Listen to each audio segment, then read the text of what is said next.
Hello student, एक बार फिर से आपका स्वागत है। इकोनॉमिक्स का हमारा सेकंड चैप्टर चल रहा था, कंज्यूमर इक्विलिब्रियम एंड डिमांड। इसमें हम change in demand and change in quantity demand के बारे में पढ़ेंगे।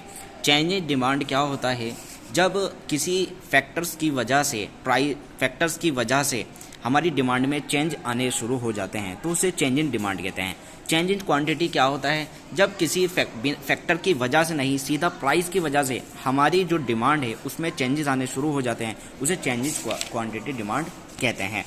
इसके बारे में अगर हम पढ़ें तो सबसे पहले हम इसके expansion and construction of demand के बारे में पढ़ेंगे और movement along a demand curve. इसको एक कर्व के से समझते हैं, ठीक है। तो expansion and construction of demand, ठीक है। Change in quantity demand. Quantity demand क्या है? जब प्राइस में चेंज आ जाता है किसी भी तरह से, कोई फैक्टर इसमें कोई किसी फैक्टर की वजह से ना हो। फैक्टर्स हमने पढ़े थे कि भाई कोई जैसे आपकी इनकम बढ़ जाए या टेस्ट में चेंज आए, फैशन वगैरह में इंक्रीज हो जाए, फैशन में वो चीज़ कमोडिटी आ जाए, तो इस वजह से अगर ये किन्हीं इन वजह से कोई चेंज ना हो लेकिन प्राइस में अगर चेंज हो जाए और उसकी वजह से डिमांड इंक्रीज हो जाए या डिक्रीज हो जाए तो उसे चेंज इन क्वांटिटी डिमांड कहते हैं। किस तरह?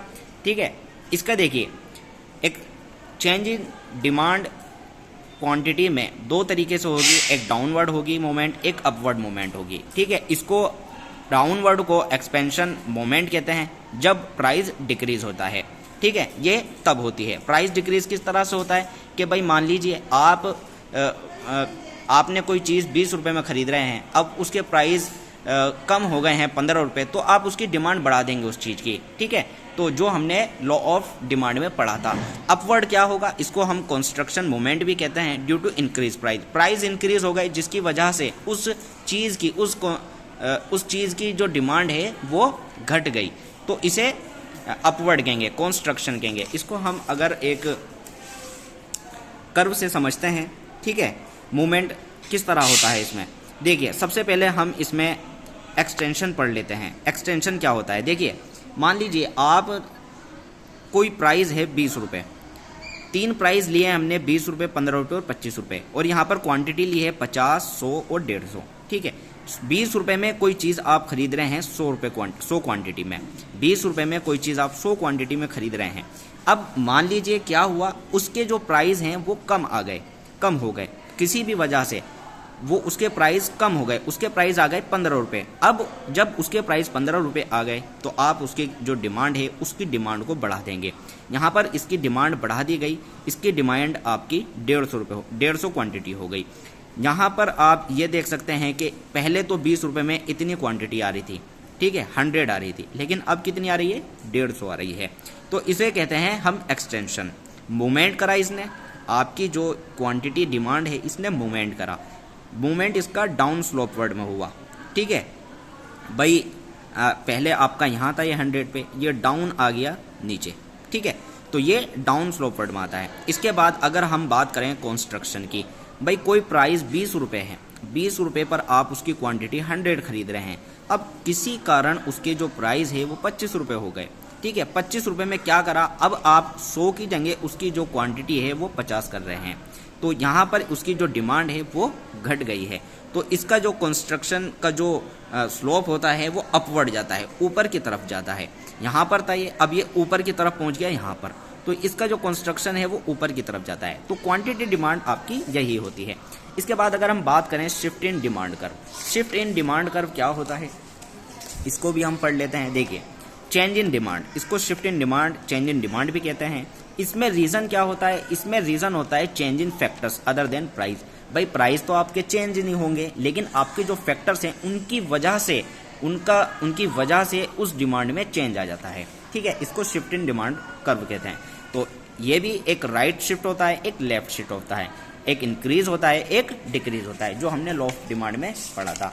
तो इसको भी हम एक कर्व के मामले में एक कर्व से समझ लेते हैं।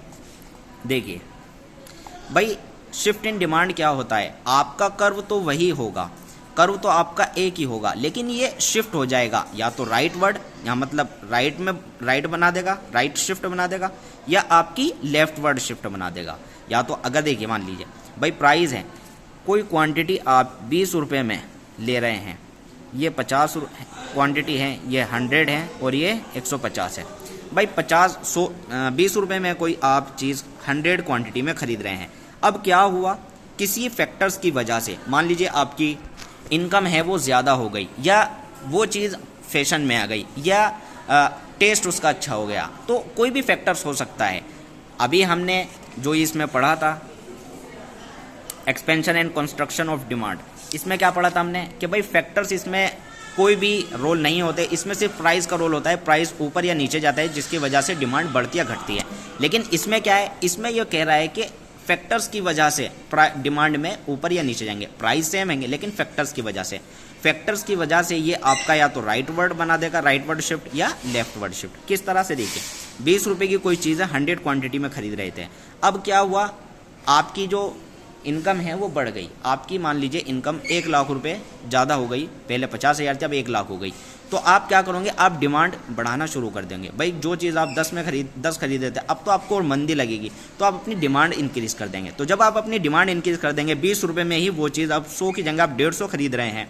जब आप 150 खरीद रहे हैं तो इसका जो देखिए शिफ्ट है, ये आपका कर्व तो यही रहेगा, लेकिन ये आपका राइट वर्ड में शिफ्ट हो जाएगा। ठीक है, अगर 20 रुपये की कोई चीज़ है, किसी फैक्टर्स की वजह से, मान लीजिए आपकी या तो उस चीज़ में टेस्ट का कम हो गया, फैक्टर्स या तो टेस्ट कम हो गया, या आपकी जो इनकम है वो कम हो गई, तो इस वजह से आपने क्या करा, उसके 100 क्वांटिटी अगर खरीदे तो वो जब 50 पर आ गई तो वो नीचे आ गई, तो ये आपकी लेफ्ट वर्ड शिफ्ट बनाएगी। ठीक है, आपका कर्व तो यही रहेगा, लेकिन ये या तो राइट वर्ड शिफ्ट बना लेगा या लेफ्ट वर्ड शिफ्ट बना लेगा। तो शिफ्ट इन डिमांड यही होता है।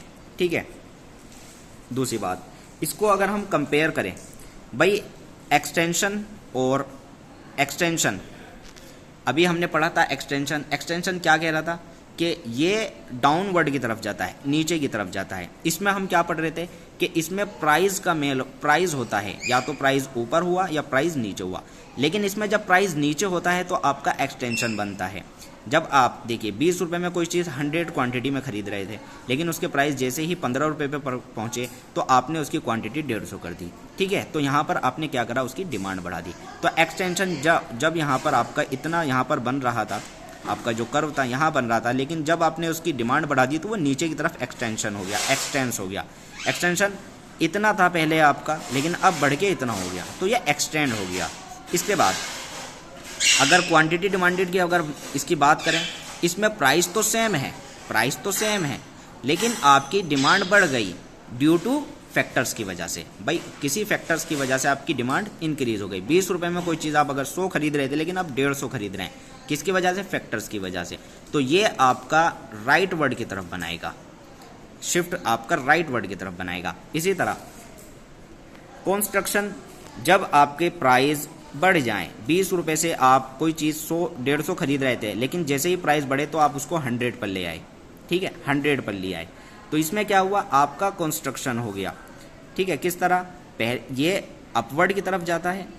ठीक है, ये अपवर्ड की तरफ जाता है। भाई पहले यहाँ था, लेकिन अब जैसे घटा तो ये उधर पहुँच गया 100 पे। ठीक है, तो इसी तरह इसमें क्या होगा, ये डाउनवर्ड की तरफ पहुँच जाएगा। ठीक है, भाई कर्व तो आपका वही रहेगा, लेकिन ये डाउन की तरफ चले जाएगा। 20 रुपये प्राइस तो वही है, लेकिन आप 100 की 150 खरीद रहे थे, लेकिन अब आप 100 पर आ गए ड्यू टू फैक्टर्स की वजह से। तो यही होता है आपका शिफ्ट इन कर्व और quantity demand, change in quantity demand. उम्मीद करता हूँ ये आपकी समझ आया होगा। कल हम बात करेंगे individual demand and market demand के बारे में। शुक्रिया।